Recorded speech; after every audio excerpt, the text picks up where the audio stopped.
This is interesting because the question here is, are they equal?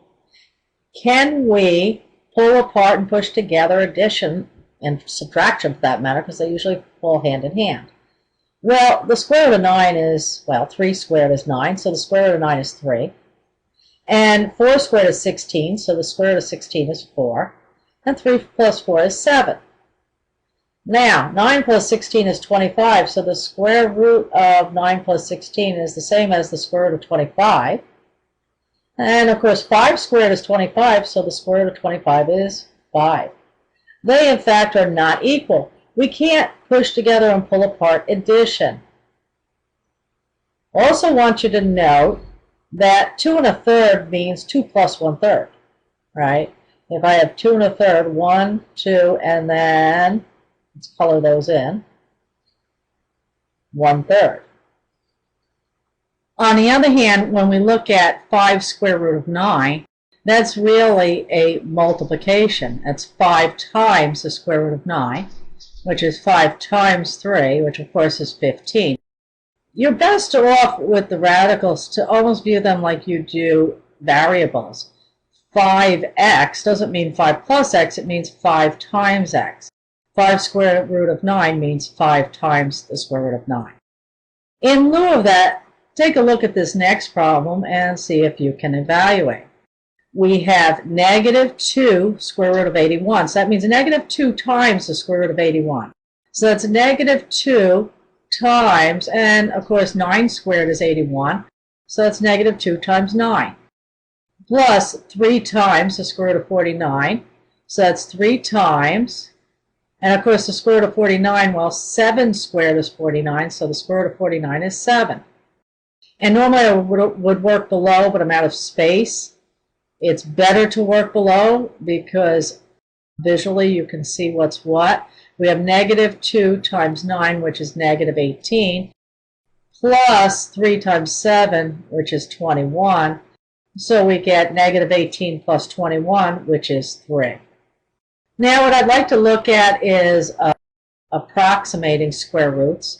And the square root of 21, well, first of all, let's look at our chart with our perfect squares. 21 lies between, well, the next number down that's a perfect square is 16, and that's 4 squared, right? And of course the next one up is 25, and that is 5 squared. So the square root of 21 lies between 4 and 5. So it's going to be 4 point something. Now I'm going to pull up my calculator here, and I don't have a square root key on this calculator. What I'm going to do here is I'm going to put in 21, and I'm going to hit this key that says x to the y power, and I'm going to put 0.5, which is the same as 1/2, which is a square root.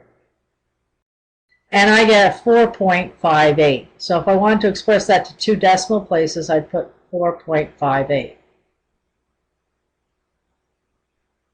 Because it's irrational, this decimal goes on and on forever and never repeats.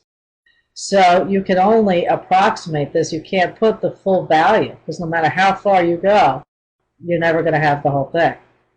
Now, as far as using your calculator, you're going to have to learn how your calculator works, and every calculator is different.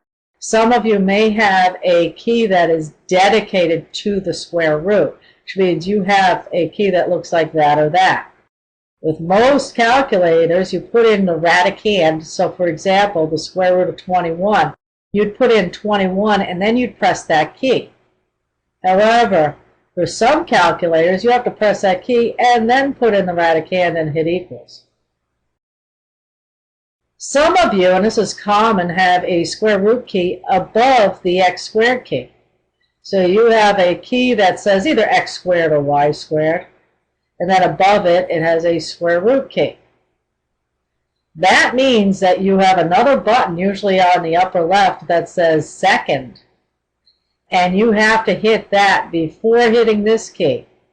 If you just hit this key, you get squared, but if you hit second and then this key, you get whatever's above. Okay? And Generally on those, you input the erratic hand and then press second, then press that key. It's possible, I suppose, that you could hit second and then that key and then the erratic hand. I'm not sure. I haven't seen one like that. Now on the computer, I put in my erratic hand. I hit that X to the Y key. You could use 1/2, but I used 0.5. And that gave me the square root as well. So in order to learn your calculator, you should attempt to find these two values to the second decimal place on your calculator. I'm going to do it on mine, which again is this computer calculator. You generally want to be very careful to clear your calculators. In this one, I already know I don't need to. I'm going to put in 17. I'm going to hit the X to the Y key, and I'm going to put 0.5 equals. And I get 4.12. Now that really does make sense because 4 squared is 16, 5 squared is 25, so I know it's between 4 and 5. What about the square root of 92? Well, 81 is 9 squared, and 10 squared is 100. And 92 falls in between. So the square root of 92 is going to be somewhere in between 9 and 10. Well, let's see. 92, y to the x to the y, 0.5 equals 9.59.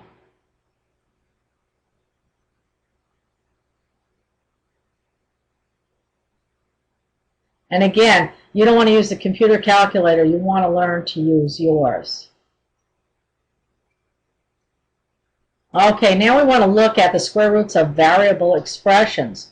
We know that for any real number a, the square root of a squared is equal to positive or negative a. We cannot say, however, that the square root of a squared equals a. This probably sounds like gibberish at this point. Well, let's take a look.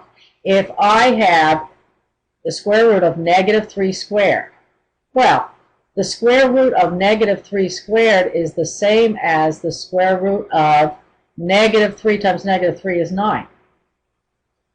And that equals 3. So if a were equal to a negative number, this would not be correct. On the other hand, if I had the square root of a positive number squared, well, what do I get? I get the square root of 9, which is 3. In other words, here's my a, the value that was being squared.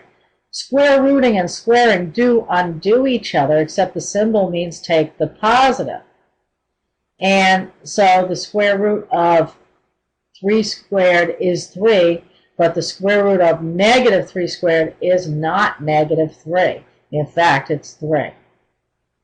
So how can we say this? We want to say, like, they undo each other, and I wind up with whatever was being squared there, but it has to be the positive of it, unless, of course, it's 0. Best bet is to say, hey, it equals a, but we want to keep it non-negative, and so we throw the absolute value symbol around that.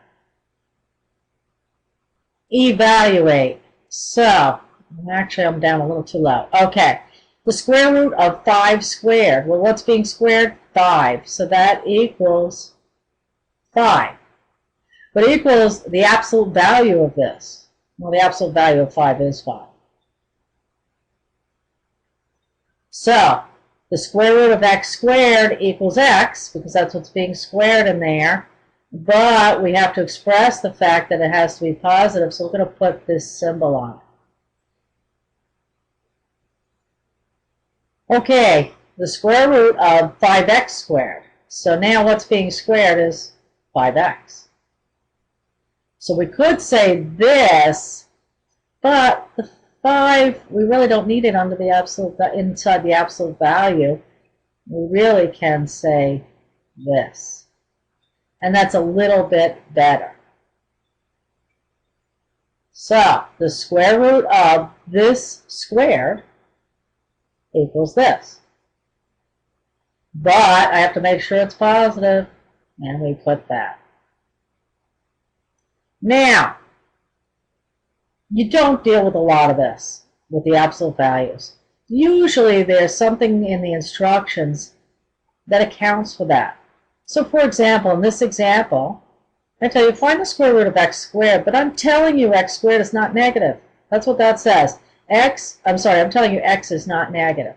X is greater than or equal to 0. That means it's not negative. So I can just say this equals x.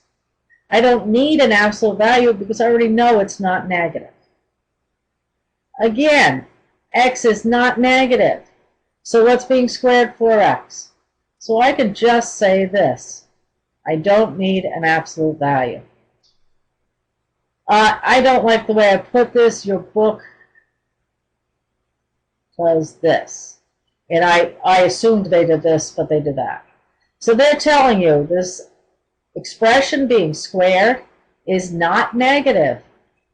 Therefore, we can say the square root of this expression squared is just this expression.